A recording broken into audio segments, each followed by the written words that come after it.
When I think of the pantheon of wrestling games, you know, the names that come to mind that are usually mentioned: No Mercy on the N64, sometimes SmackDown, Here Comes the Pain. Very rarely any of the 2K games, although 2K14 gets a nice mention. But for me, you know, before Here Comes the Pain, you have to give some credit to SmackDown Shut Your Mouth. This game, published by THQ, look at this roster. This is just an all timer. I have some of my created guys in there. I have like hybrid characters I made just because I wanted some characters that weren't in the game that I could use almost like as two for ones. But this game, you know, to me it's an all timer. The roster, this time period, this like 2002 going into 2003, this is an amazing roster. This is just after the invasion, but before the ruthless aggression era. So it's like as ruthless aggression is just coming into play, is really what this roster is based on. And this game was also originally WWF because it when they were making it, obviously the WWE had not changed its name yet. It then was I think the name change happened in the spring of 2002. I'm going to show you some gameplay here. I have a match between Raven, who's in the game. This is Raven's last WWE appearance. He was in SmackDown Just Bring It and SmackDown Here Comes the Pain. I don't think he was in SmackDown 2, but Know Your Role for the PS1, but I could be wrong about that. Before that, he's in all the WCW games going back. Well, he's in, I should say, not all. He's in WCW Mayhem, I believe, and he's in WCW vs. NWO Revenge. He's on the cover of that game.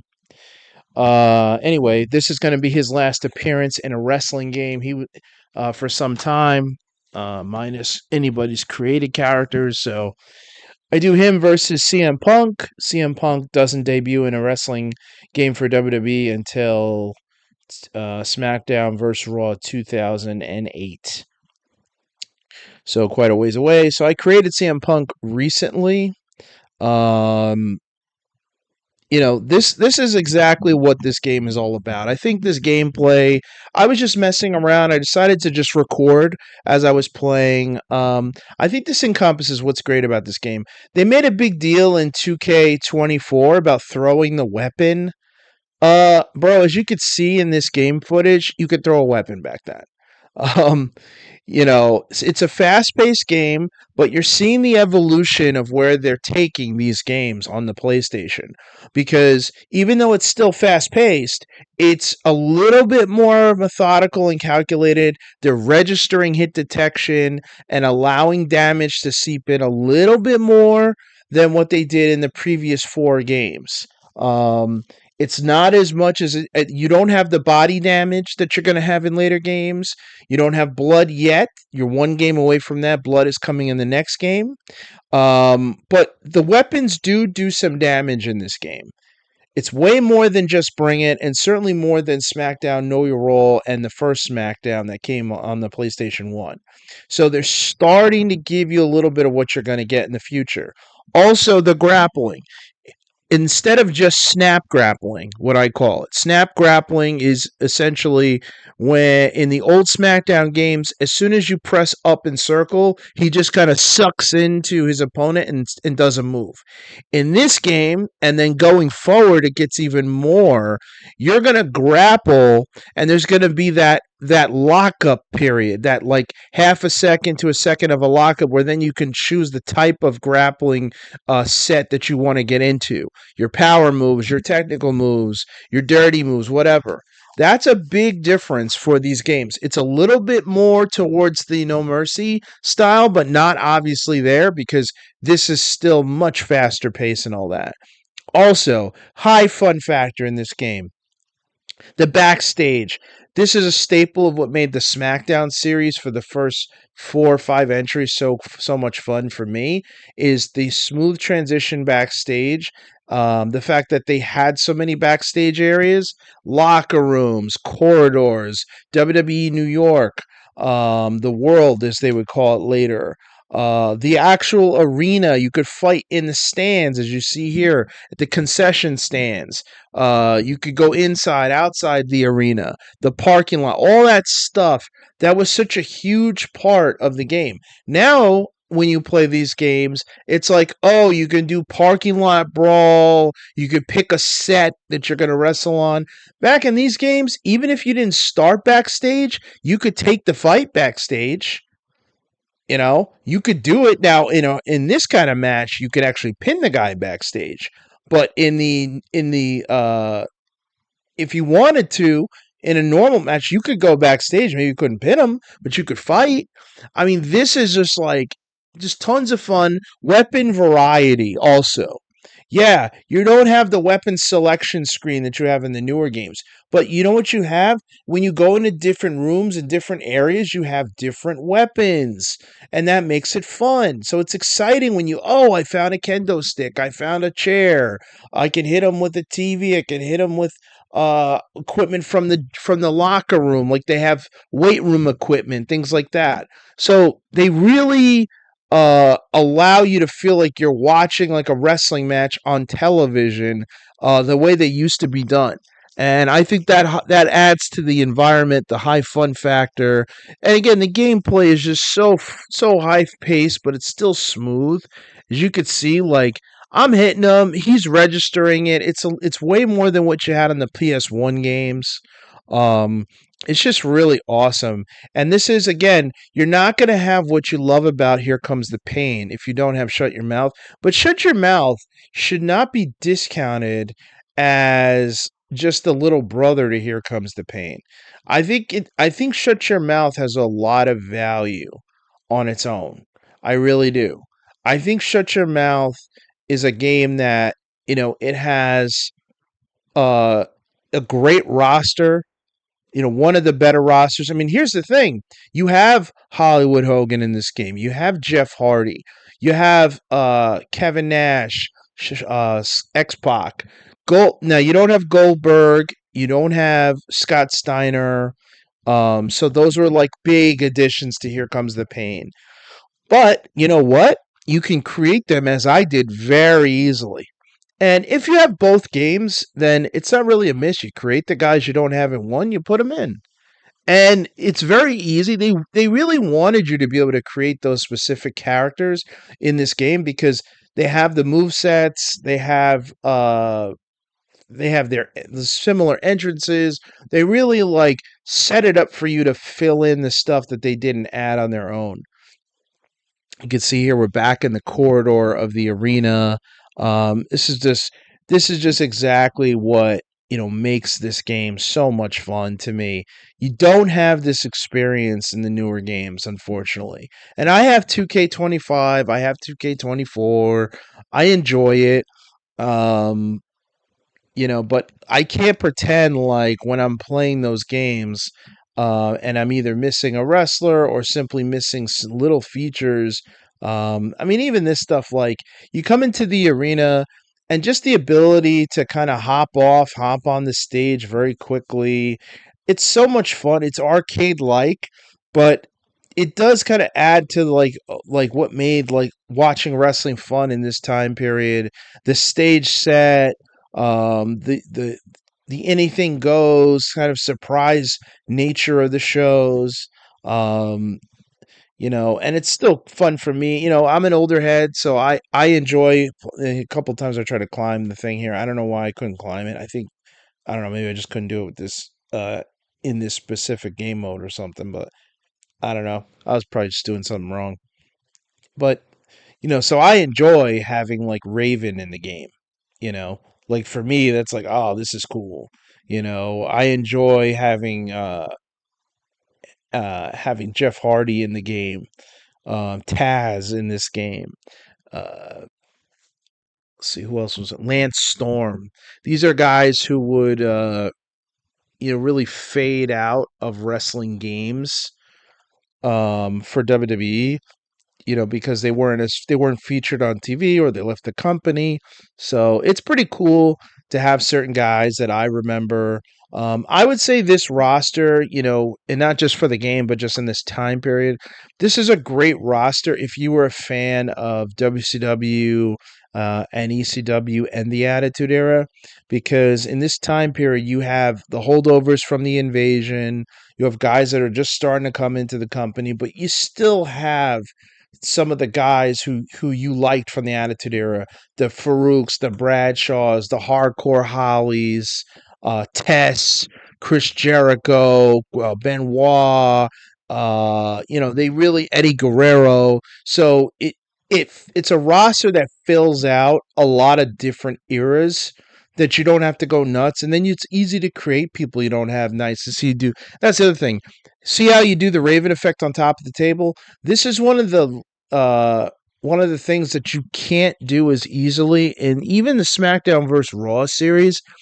I think after SmackDown versus Raw, the first one, they really changed the way that you work with the table. So in this game, you can climb on top of the table. Now, sometimes you slide off, but you can climb on top of the table and do a pedigree. You can climb on top of the table and obviously you have your built-in DDT and power bomb. For those of you who didn't play these games back in the day, when SmackDown first introduced tables into wrestling games, you had a power bomb and a DDT. Those were the two moves you did through the table. But in this game, this was the first game that, and I guess you could do it and just bring it, but it was very hard. But this was the first game that you had a little bit of free reign on top of the table. Like you could literally get on top of the table and do a move. You didn't just have to do the move that they wanted you to. And that was awesome. And that really continues in Here Comes the Pain, and a little bit less so, I guess, in SmackDown vs. Raw, and then it just kind of cuts off because I don't know. I guess they changed the physics of of the table and the detections and whatnot, and just made it a little bit harder. But yeah, this was pretty cool. Like I really enjoyed like the way you could do moves. Again, being able to do the pedigree on top of a table in the ring, being able to do the Raven effect like that, pretty awesome. Also, the physics of tables. How about this? And you're going to see this in a later gameplay, and I'll just skip ahead a little bit. But in in this game, you can actually. There's my John Cena created character with in a match here against Chris Jericho. Oh, and this is the other thing. In this game, you not the created characters, but the regular wrestlers, so many of them have multiple attires. This is such an awesome feature that is lost in wrestling now that I hate. Now it's like, oh, you have to change the character to change the attire. And sometimes you have to totally change the character like it's a different slot. Back then, it's like if you had one wrestler, sometimes like Steve Austin in this game has three attires. Triple H has three attires. Jericho has three attires. Jeff Hardy has three attires. Big Show has two attires. Kevin Nash has two attires. Shawn Michaels has two attires. Go on and on and on. So what happens is that if you select a wrestler, it'll ask you the next screen, attire A. After you select how many finishers you want to give them, the next thing will be attire A, B, or C. And that is such a huge deal because, as we know in wrestling, attires represent an era. It can actually change the way you feel about the character that you're playing. Like the color of Steve Austin's knee pads, or Triple H with the jean jacket versus Triple H with the more formal wear, like the Evolution style coats and stuff. the fact that you have those options, Jericho with the long hair here looks more like 2000 Jericho. Jericho with the ponytail and the red in his ponytail, that's more like 2002 Jericho. The fact that that's built into the game, that makes such a huge difference. It does, and they just give it to you. I love that. See there, that now that's another thing that we don't have in current games that I think is missing. The guillotine with the chair, putting the chair underneath him. How about special moves with the chair? So you can grab them. You could do a guillotine. You could do a DDT on the chair. You could do the Van Daminator. These are things that make a huge difference in the course of a match that they just took away, and I don't know why. Now, one of the things I was getting to before with regard to tables, you see there, and you'll see this in my last match that I recorded footage on, is because of the physics, you can actually do the finishing moves off the top of rope or off the top of the ladder through the table. They have interaction with the ladders and the tables they don't have in the current games. Like current game, if you're if you're on top of the ladder, you can't do the frog splat, the 5-star frog splash to somebody. You can't do the Jeff Hardy's finishing move. They took that away. I think it was the last one I remember being able to do that stuff was actually 2K18. I don't know if they had it in 19, but I know in 2K18 you could. In the current games, you can't do it. For some reason, like you could do the finisher move off the top rope, but you can't do it off the ladder. I find that very strange. It's just an odd omission. Anyway, now let's skip ahead. Here I just do a TLC one-on-one match between Jeff Hardy and RVD. And you see here, okay, I'm just going to whap him with the chair. Jeff Hardy's a monster in this game, by the way. 3 different attires. RVD has 2 attires, but 3 different attires, but just his move set. The running forearm, the springboard moves, the top rope moves. Just everything about his moveset in this game is awesome. He's really fun to play with. So it's like he's more powerful than you would expect. And he's got the ground moves, the grapple moves, the high flying moves, everything. It really made you feel like he was like a made superstar. And I think based on the way WWE was treating him before he left the company in 2002, I think they were expecting huge things from him. And I think they were disappointed when he left because it felt like he was on his way. I know he would end up being a WWE champion in his second iteration when he came back, but even that run, he becomes champion and then he leaves shortly after again. It's just so weird. Excuse me. I apologize for that. It was so weird. But anyway, you see here, I'm actually trying to figure out how to set up. I remember you could throw the table on top of a table, and then do a stack table. But I was always bad at setting that up, and obviously, like he keeps getting in the way. You see here, I think I throw it on top, and then I mess up right there. I slide off. See, you can do that though. You can stack the tables, and then you could put him through multiple tables, which is pretty awesome. Um, anyway, you're gonna see I'm gonna start interacting with the ladder. Um, it's just such a lost art when they took this stuff away. Like even the way you work with the ladders, like in this game, you could throw them into it, but you can also like use it like this. Like I whip them on top, and then I do my finishing move. Look at that swanton bomb on top of him while he's on top of the ladder. Now that's awesome. You can't do that in the current game. Pretty cool. And I didn't go crazy here. I just wanted to do a few moves that I thought represented some of the awesome physics. Look at this. Swanton off the top of the ladder, through the table, and Jeff's going to pick up the win here. You can't do that in the current games. After Here Comes the Pain, Shut Your Mouth. I guess you could do it through the SmackDown vs. Raw series, and then they took it away for some reason. But yeah, that's pretty much all the footage. Now we're looping back to the beginning. This is all the footage. This is just an all-time great wrestling game. It gets forgotten because of the fact that Here Comes the Pain is so revered and it came right after. So people often will forget about this game. I urge you not to sleep on it. This game is not as expensive as Here Comes the Pain. It's readily available. It is easy to it's easy to create characters. Also, remember, this is the PlayStation 2. If you're using a physical PS2, you could just copy somebody's memory if they've unlocked everything or made characters you want to play with. So, I mean, this game just has it all. And I highly, highly, highly recommend that you pick up this game and play it. It is a ton of fun. Again, I really feel like it has no weakness. Yeah, it doesn't have blood. I'm the first to admit that's the one thing I guess I wish it had.